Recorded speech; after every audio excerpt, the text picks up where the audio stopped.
So it's currently 8:30 in the morning. My flight leaves at 11:55, and I just finished packing my things to go to Canada. This was the morning of May 6, 2023, as I was getting ready to leave the US for the first time ever. I had gotten an opportunity to go stay in Montreal for a whole month, and as someone who loves to travel, that was an opportunity I just couldn't turn down.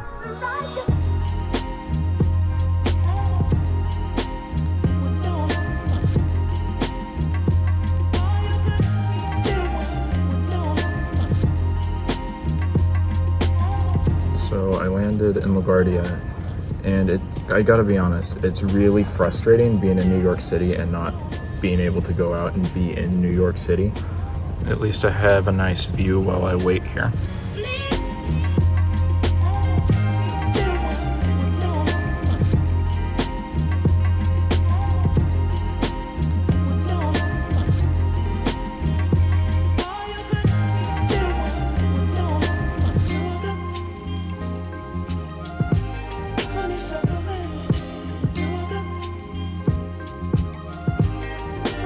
This is how it sounds.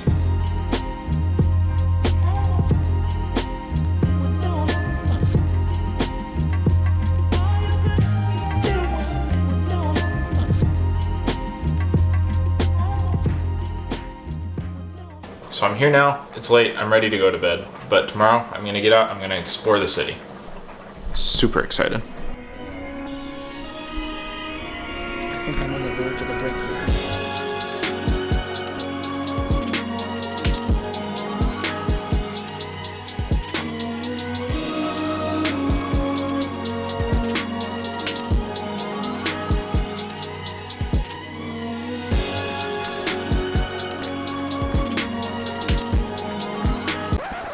Okay, so the day didn't actually go quite like that. What actually happened is I unpacked my stuff and went grocery shopping. So I was worried that I wouldn't be able to tell what anything is in the grocery store because all the labels would be in French, but most of them are in French and English, and I am extremely grateful for that. Also, I bought a bag of milk because that's a Canadian thing to do. I did actually get to go explore the city a bit that evening though.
As someone who really enjoys taking pictures, something I liked a lot about Montreal was basically any good photo spot would have a park or some other safe area that you could set up a camera. If you want an aerial view of the city but you can't afford a helicopter, like me, don't worry, they got you. There is a mountain right in the middle of the city with an overlook over the downtown. Do you want to take a picture of the skyline from across the water?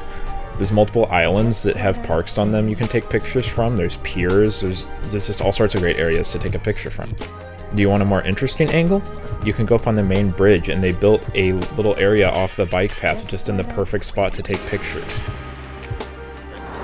So I'm up here on the bridge right now, and I think this is probably going to be one of the coolest time lapses I've ever taken. Just look at this view.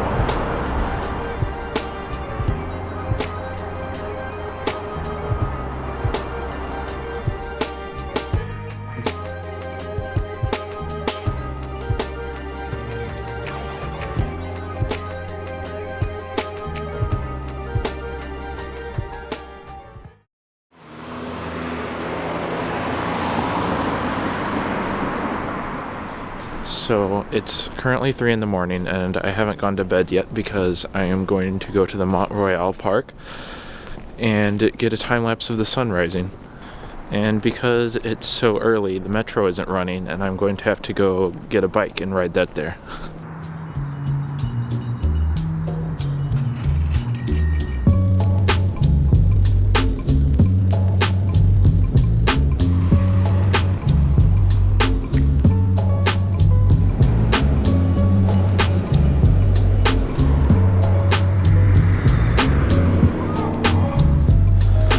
Now, some people might say, Patrick, why didn't you take a bus? They still run at 3 in the morning. Do I look like I'm 75 years old? No.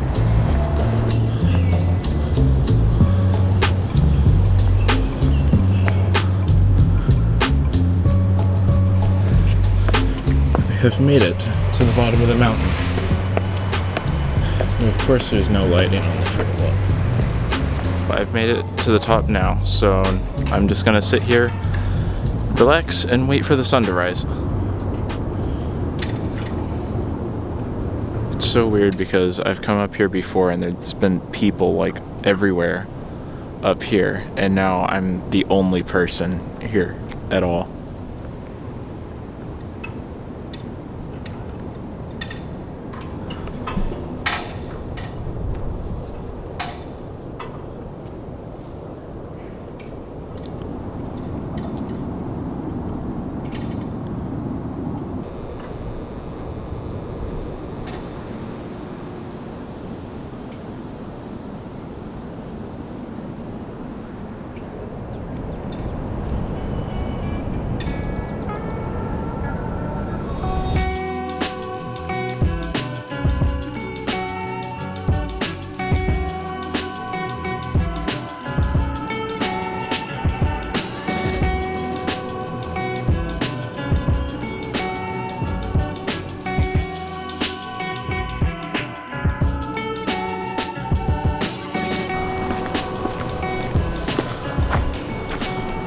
Now I'm going to go back to the apartment and sleep all day.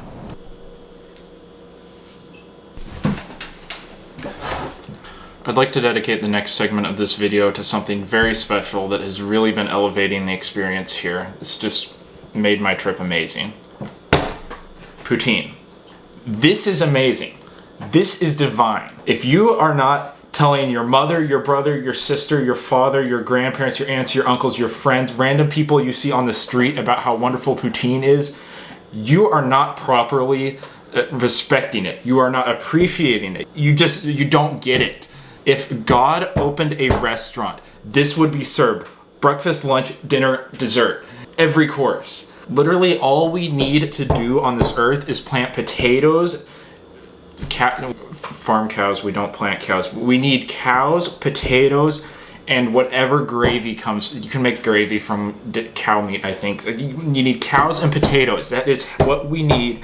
That is all we need to make this earth a better place. And everyone on this planet can eat poutine to their heart's content. Every problem on this earth would go away if people ate poutine. Climate change would stop. Wars would stop if people were eating this. They'd have nothing to be angry about anymore. Thank you for listening to my thoughts about poutine.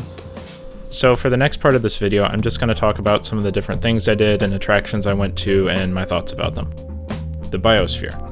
I found it a lot more interesting to look at than to go inside, but I think that was partially because they were switching out the main exhibit while I was there. Parc Jean Drapeau, the island it's on, does have an amusement park and some great views of the skyline though, so it's definitely an area worth checking out. The Biodome.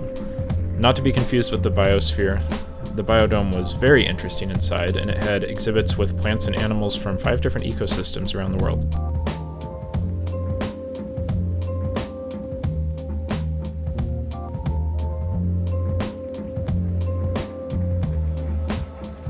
The Botanical Gardens. It was a nice botanical garden. I don't really have anything else to say about it. La Grande Rue de Montreal. It had cool views from the top, but it was extremely touristy, so depending on if you like touristy things or not, maybe it's great, maybe it's not.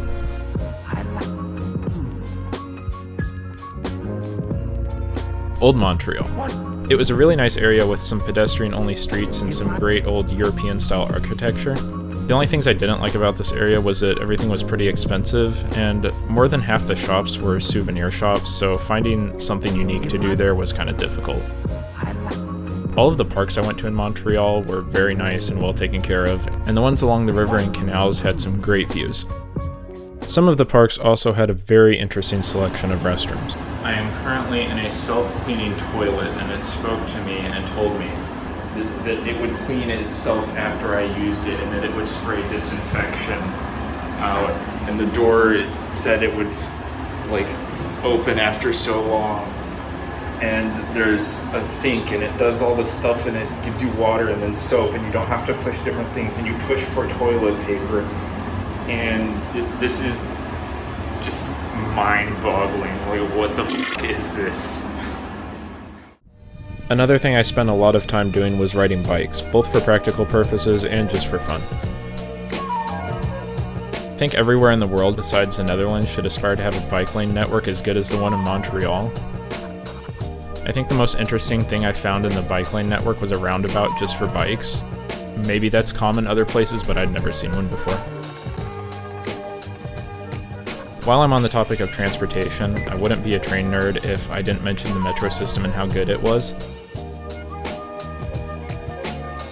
It ran very frequently with trains every 4 to 8 minutes depending on what time of day it was. The stations were clean, it was fast, and I never had any issues with delays.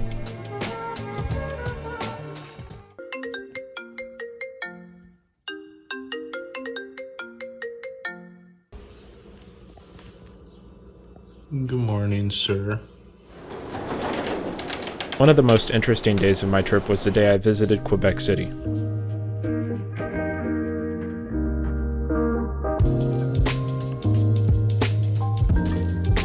I'm working on a whole nother video to talk about that more just because there's too much to cover here. The architecture and street layout of Quebec City feels like something straight out of a European town. In fact, it's often referred to as the most European city in North America.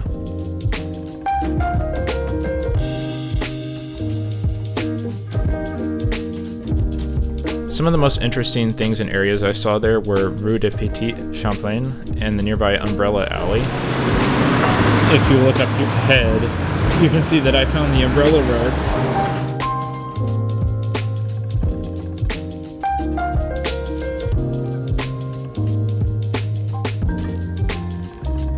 And also La Citadelle de Quebec.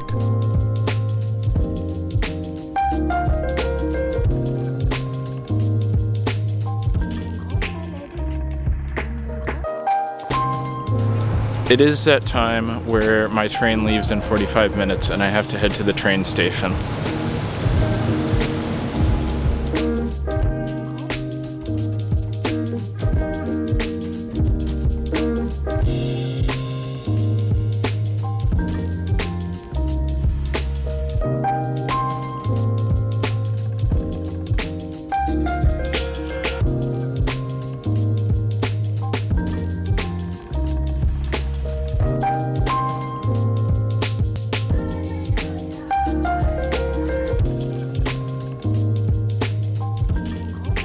Hello again.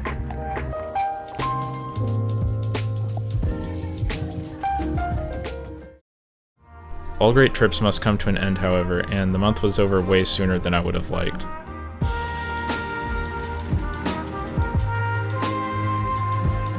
I don't think I can put into words how much I enjoyed my time here, but I can honestly say that this was one of the greatest months of my life.